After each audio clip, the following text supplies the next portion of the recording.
साहब मुदस्सिर अली साहब ने भी हमें ज्वाइन कर लिए, शामिल गुफ्तगू उनको भी कर लेते हैं। मुदस्सिर अली साहब, आपकी अंडरस्टैंडिंग इस मुतालिक क्या कहती है? एक हद मुकर्रर कर दी गई है कि 13 से 14 कैन्स उसकी इस्तेमाल की जा सकती हैं, या फिर मुकम्मल तौर पर ही डाइट कोक को इस्तेमाल करना छोड़ दिया जाए? जी जी, सबसे पहले बात तो ये है कि अगर जो इन्होंने डोजेज मुकर्रर की है विच इज 15 mg पर kg, उसके मुताबिक 15 से 20 कैंस डेली बनते हैं। एक आम आदमी या आप सोच के बताएं कि आपका बच्चा, कोई इंसान 15 से 20 कैंस डेली रोजाना पिए तो वो खाएगा क्या? दूसरी बात, ये तो एक एब नॉर्मल वो चीज है, क्योंकि जो शुगर आर्टिफिशियल एस्पार्टेम के अंदर न्यूट्रिशन कुछ भी नहीं होती, विच इज एनर्जी, वो भी ना होने के बराबर। ये इनकी रिसर्च में बता रहा हूँ। अगर इसको देखा जाए, माना जाए कि आपका बच्चा, मेरा बच्चा अगर 15 से 20 कैन डेली पी रहा है तो ये सबसे बड़ा कैंसर ये है।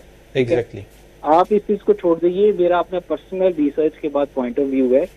हमने ये चीज भी देखनी कि कंपनी को क्या, क्योंकि कंपनी को तो शेयर्स पे फर्क पड़ेगा, उसके ब्रांड पे फर्क पड़ेगा। उन्होंने, मुझे अच्छी तरीके से याद है कि मेरे पास भी कोका कोला की एजेंसी के थ्रू एक दफा कुछ लोग आए एंड दे वांट मी कि सर हमें हेल्प करें और हमें ऐसे न्यूट्रिशनिस्ट दें कि हम ये स्टडी करें कि कैंसर से लोग, कोका कोला पीने से लोग कैंसर या बीमारियां होने से कम डेथ होती है, एक्सीडेंट से ज्यादा डेथ होती है। ठीक है, सही।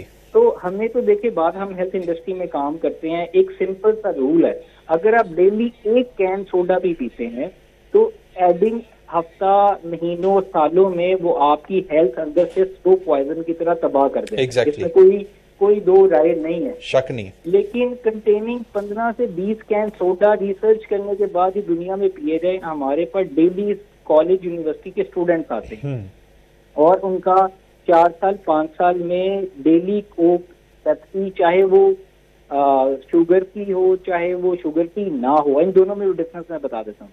वो डेली 4-5 साल पी के वजन गेन कर करके, बाहर से खाने खा के, तो उनका वजन इतना भर चुका होता है, ठीक है, कि लोगों की सेहत, किडनीज और डायबिटीज से बुरा हाल, वो हॉस्पिटल के चक्कर लग रहे होते हैं। तो ये तो कभी भी, मैं तो पर्सनली तौर पे इस स्टडीज के बिल्कुल खिलाफ हूँ, सीधी सी बात है। ठीक है, और हेल्थ पॉइंट ऑफ व्यू से डेली कैन सोडा पीना और 15, ये तो एक स्टूपिड और सरप्राइज बेवकूफाना बात है कि हम बच्चों को 15 कैन सोडा पीने दें। 10 कैन, बेटा कोई बात नहीं है, फ्रिज में पड़ेगा, कोई मसला नहीं होता। भाई वो खाएगा क्या? कोई प्रोटीन, कार्बोहाइड्रेट, फैट या दूध या हेल्थी फ्रूट या नट्स या फिर रोटी चावल वो बच्चा या इंसान नहीं खाएगा। मैं अपने कल्चर की बात कर रहा हूँ, अमेरिकन की बात नहीं कर रहा। अमेरिकन में तो ये उनके लिए ठीक है 15 कैन सोडा।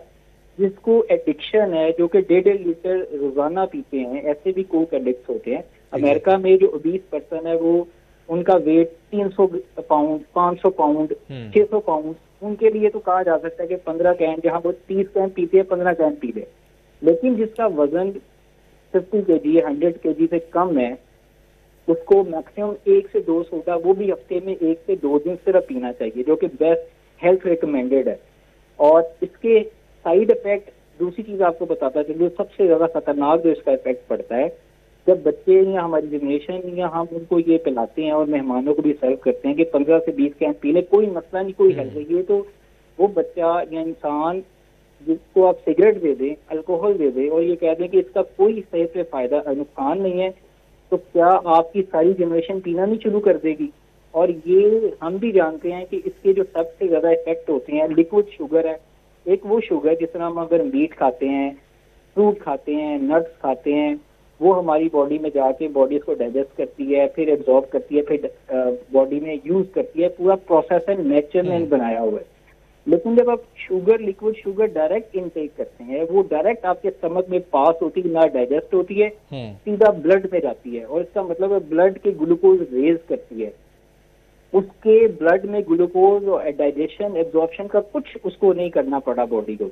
इसका ये मतलब है जब इंसान वक्ती तौर पे ये पी के फुल हो जाएगा तो वो खाना नहीं खाएगा। जब वो हेल्दी खाना नहीं खाएगा रोजाना में, तो कैसे उसकी सेहत बेहतर हो सकती है? इंसान की बॉडी। अच्छा मुदस्सिर साहब, इस सारी बहस ने एक चीज के ऊपर सवाल खड़ा कर दिया कि चीनी ज्यादा खतरनाक या फिर स्पार्टीन यानी डाइट कोक ज्यादा खतरनाक। सिंपल कोक पी ली जाए या डाइट कोक पी ली जाए? हालांकि नुकसान तो दोनों के हैं, लेकिन फिर भी उसमें सेफेस्ट वे क्या है दोनों में से? सेफेस्ट वे है दोनों ही ना पी जाए, ठीक है। There is no safest way. आप ये कह रहे हैं कि अपने बच्चे को या आने वाली जनरेशन को कि यार एक चीज के अंदर ज्यादा जहर है, एक में कम जहर है, तो कौन सा कम जहर पिया जाए, ठीक है, यही सवाल है ना। लेकिन जहर ही क्यों पिया जाए? क्यों इंसान के पास जब फ्रूट्स अवेलेबल है, फ्रेश जूसेस अवेलेबल है, डब्बे वाले जूसेस भी, उसके अंदर भी यही सब कुछ होता है, तो हमें क्या जरूरत है? बिल्कुल जरूरत नहीं है बच्चों को, बड़ों को ये पीने की, ना ही डाइट सोडा, ना ही सॉफ्ट ड्रिंक, ना ही पेप्सी या कुछ भी। आप उसका ऑल्टरनेटिव जो है वो फ्रेश जूसेस पी लें, वो फ्रूट्स खा लें, वो नेचुरल डाइट से लें, जहां से आपको कुदरती तौर पे जो शुगर मिल रही है, जो नेचुरल शुगर आपकी बॉडी को मिलेगी, जो ब्रेन को मिलेगी, जिस पे आपने काम करना है, वो आप रोजाना इंटेक ले। हाँ, ये हो सकता है कि आप कभी ट्रैवल कर रहे हैं, आप कभी इंटरनेशनल ट्रैवल कर रहे हैं, आपकी जिंदगी में ट्रैवलिंग बहुत ज्यादा है, खाने के लिए कुछ मौजूद नहीं है, तो कभी कभी इंसान पी लेता है। इसमें ये दो राय नहीं है कि आप बिल्कुल जिंदगी से निकाल दें। घर पे भी, बच्चों को भी, बाहर भी कभी हफ्ते में 1-2 दफा इज फाइन।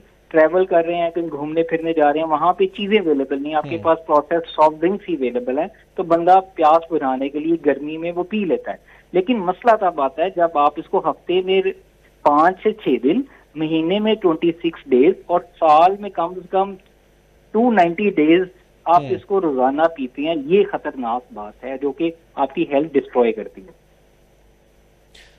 अच्छा, ये कहिएगा मुदस्सिर साहब के IARC की रिसर्च के ऊपर भी बड़े सवालात उठाए जा रहे थे कि उनकी रिसर्च को इतना वैलिड नहीं समझा जा सकता, और उसके ऊपर सवालात उठाए जा रहे थे कि वो इस तरह की रिसर्च कैसे कर सकते हैं। इसके ऊपर क्या कहेंगे आप? रिसर्च का आपको बताते, देखिए ह्यूमन बॉडी है ना, अभी तक साइंस, न्यूट्रिशन साइंस और FDA और ये स्टडीज नहीं बता सकी कि ये जो एवरेज, ये जो 15 mg पर kg वेट है ना, ये एक एवरेज बंदे की है जो कि एक नॉर्मल हेल्दी है, उसकी डोजेज है। हर इंसान की बॉडी अल्लाह ताला ने इतनी कॉम्प्लेक्स और डिफरेंट बनाई है कि कुछ लोग ज्यादा कोक या सॉफ्ट ड्रिंक पी के एब्जॉर्ब कर लेते हैं और वो ठीक रहते हैं, ठीक है। तो अगर तो आप ऐसे लोगों के पे रिसर्च करेंगे जो कि एक्टिव हैं, फिट हैं, एक्सरसाइज भी करते हैं और उनकी बॉडी ग्लूकोज को एब्जॉर्ब करने की कैपेसिटी रखती है, उस पर रिसर्च करने के बाद आप लोगों को प्रेजेंट कर देंगे कि रिसर्च साइंस कह रही है, तो लोग तो सही मानेंगे, क्योंकि वो रिसर्च भी पहले तो एनिमल्स पे होती थी, फिर अगर ह्यूमंस पे। लेकिन कुछ अगर यही रिसर्च उन लोगों पे की जाए जिनका ओबीस है, जो मोटे हैं, जिनका वजन ज्यादा है, जिनके अंदर ग्लूकोज को या शुगर को प्रोसेस करने की कैपेसिटी कम है और जो एक्सरसाइज नहीं करते, जो एक आम इंसान है, तो उस पर रिसर्च डिफरेंट होगी। तो ये रिसर्च की भी जो जाती है, जो स्टडीज की जाती है, इसका भी आपको बता दूं कि कुछ तो एनिमल्स पे की जाती है, कुछ ह्यूमंस पे की जाती है, कुछ ऐसे ह्यूमंस होते हैं जो कि इस पॉपुलेशन का हिस्सा नहीं होते जिस पे रिक्वायर्ड होते, और 100, 200, 300 लोगों पे अगर रिसर्च करके एक सिलेक्टिव पॉपुलेशन करके आप उसमें से डेटा आके दे देते हैं। और मेजोरिटी जो फंडेड स्टडीज होती हैं, ये भी आपको बता दूं कि ये ड्रग्स और मेडिसिन और फार्मास्यूटिकल कंपनीज खुद स्टडीज फंड करती हैं, ठीक है। तो जिसका मतलब ये होता है कि इसके अंदर शुरू से बाइसनेस मौजूद है। इसकी सिंपल एग्जांपल ये है कि आपने देखा होगा 10-15 साल पहले देसी घी पे बहुत ज्यादा ववेला उठा, साइंटिस्ट ने कहा, लोगों ने कहा कि इंटरनेशनली देसी घी भी सबसे खतरनाक है, दिल की बीमारियां रेज करता है।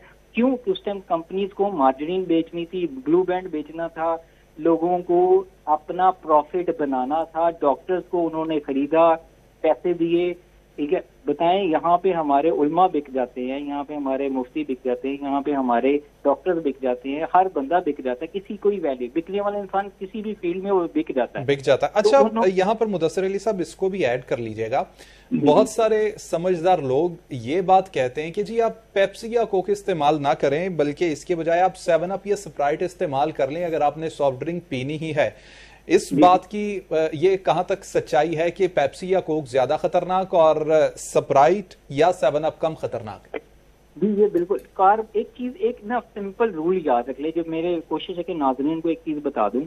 ये उन लोगों के बनाए हुए, जिस तरह एक छोटी सी एग्जांपल है, जो शुगर खाने वाला मरीज होता है ना, हम अक्सर अपने वालिद साहब को, बड़े लोग आपने भी देखे होंगे जो शुगर के पेशेंट थे, तो जब वो मीठा खाने लगते थे ना, उनको मना किया जाता था कि अब बाबा ना खाएं, ऐसा रही आपकी, उनको पता है मेरे लिए ठीक नहीं है, तो वो आगे से एक जवाब पेश करते थे। यार वो इतना औलिया थे, वो पैगंबर थे, वो बुजुर्ग थे, वो भी अपने साथ एक सराहने के नीचे रखा करते थे, और इसको नाउज़ुबिल्लाह लोगों ने प्रॉफिट के साथ भी एसोसिएट कर दिया हुआ है कि वो मीठा खाते थे, तो खाने के बाद मीठा खाना शुगर है, सुन्नत है, सॉरी।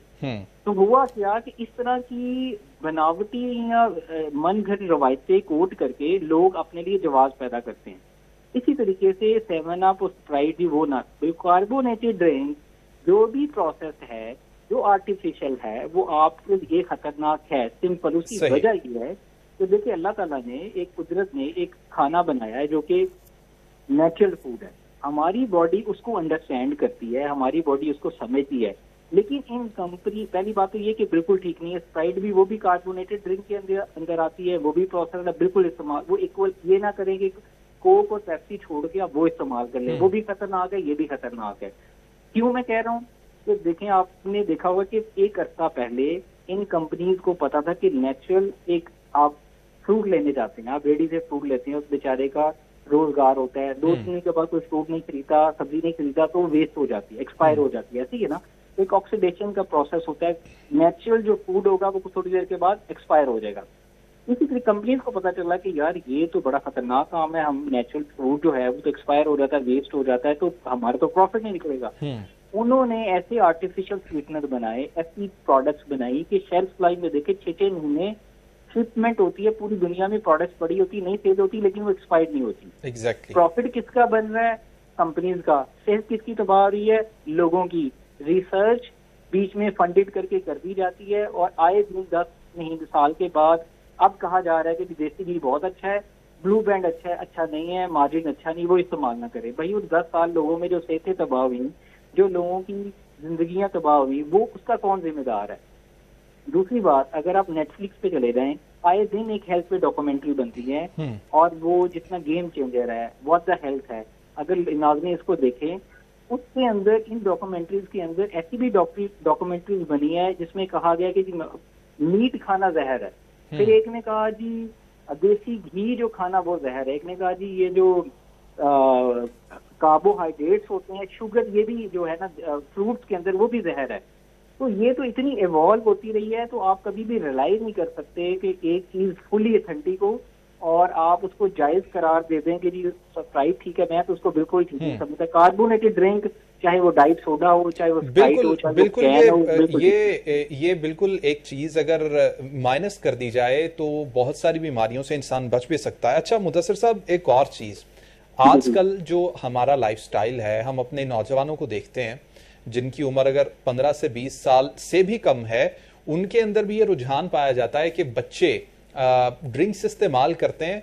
अवेयरनेस कैसे क्रिएट की जाए अवाम के अंदर कि माँ बाप अपने बच्चों को रोकें इस तरह की ड्रिंक्स इस्तेमाल करने से, और उनको ये समझाएं कि ये ड्रिंक्स आपके लिए बेहतर नहीं बल्कि आपकी सेहत के लिए नुकसान दें।